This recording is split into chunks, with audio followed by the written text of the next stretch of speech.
So for my trip, I ended up going with my little sister. She actually takes one of these classes with our professor. It's women's history, which I think is pretty cool. Basically, we ended up driving all the way there, which took literally an hour and a half, which was already great. I loved the entire trip. And so me and my sister, we've been to San Francisco so many times. We already knew a spot down in 16th Street where there's free parking, and the parking is right across the street from a BART station. So we just walked on over to the BART and boom, took ourselves, literally it was like $2.50 to take us from 16th Street all the way up to Powell. And then when we got off Powell, we were greeted by these beautiful architecture that San Francisco's basically known for. I mean, if you go out there one time, you've already seen it, but you know what I'm talking about. It's literally my favorite part about going there every single time is just seeing the buildings.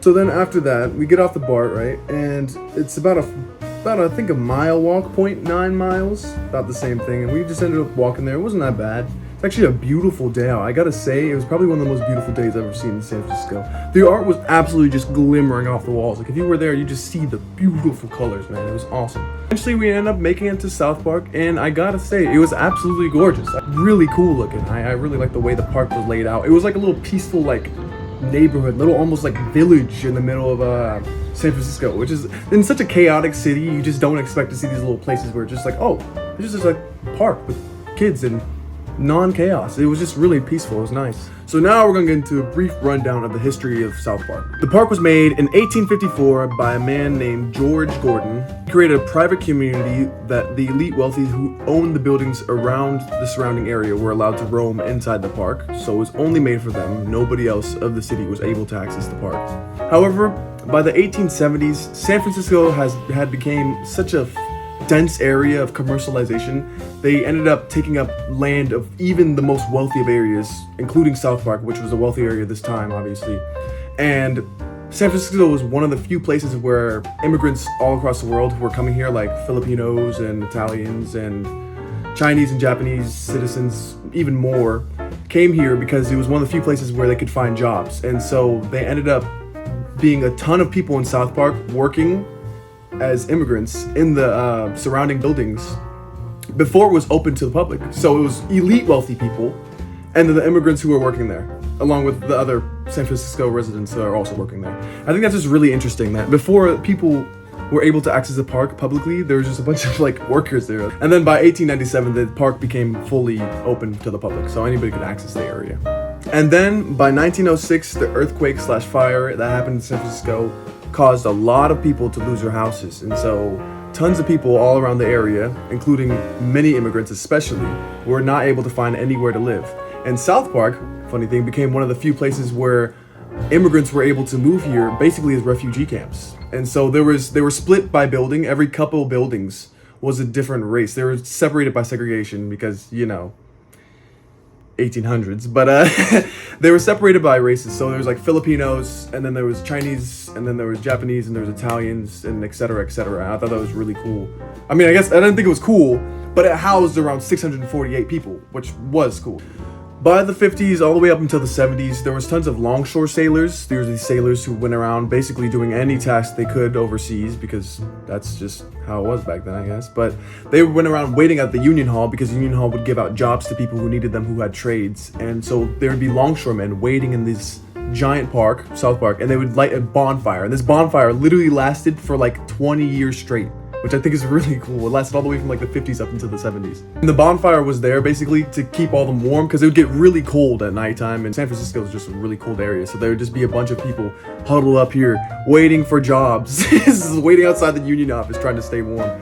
And then by the 90s, what's crazy is lots of businesses started on the internet, worked around this area of South Park.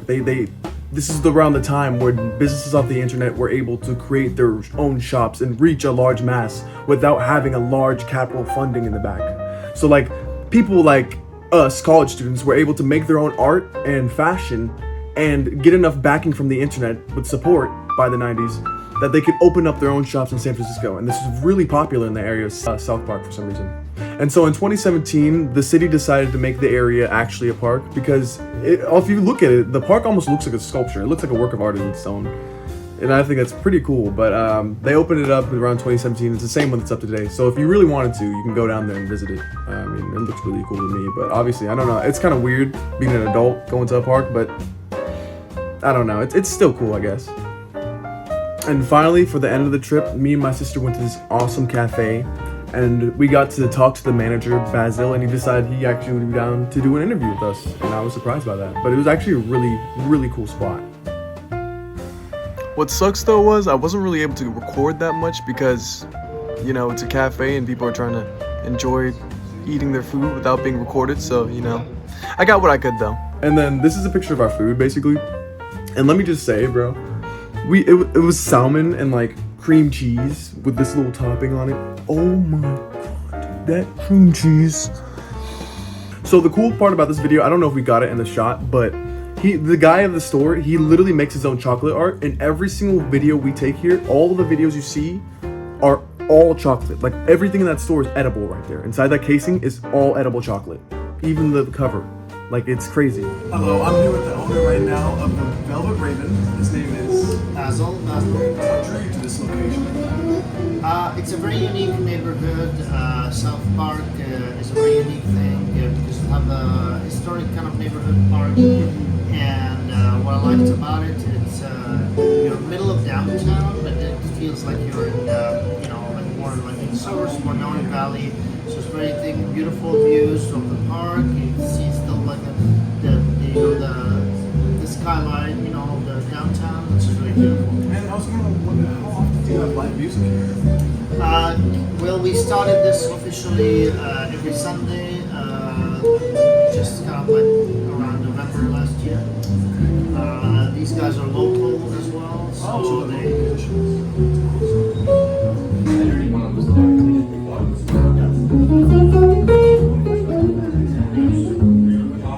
And my last question for you would be, do you ever find yourself just walking around South Park sometimes? Yeah, absolutely. Yeah, no, it's a beautiful kind of neighborhood. It's very unique, and it just relaxing, just sit in the park and have a cup of coffee, all that. We were kind of like feeling a little bit bad about like some of the businesses had to close. I feel kind of like grateful that like Cafe Central across the street, they closed for a little bit and they just reopened like this month, and like brings in just more people, and it's a lot of regulars that come here even just to support us as well, which is really awesome. Thank you so much, Basil. Yes. Thank you so much for this interview with me. Yeah, I really appreciate it. Yeah. Cheers. So I hope you guys enjoyed the video. I had a lot of fun shooting it and making it, so I hope you guys enjoyed it. But yeah, I mean, that's basically all I have to say. But what sucked about the interview was I had to cut a ton of it out because the video was getting really long. And honestly, adding this in is still going to extend the video too long. So I hope that doesn't hurt my grade, but I hope you guys liked it.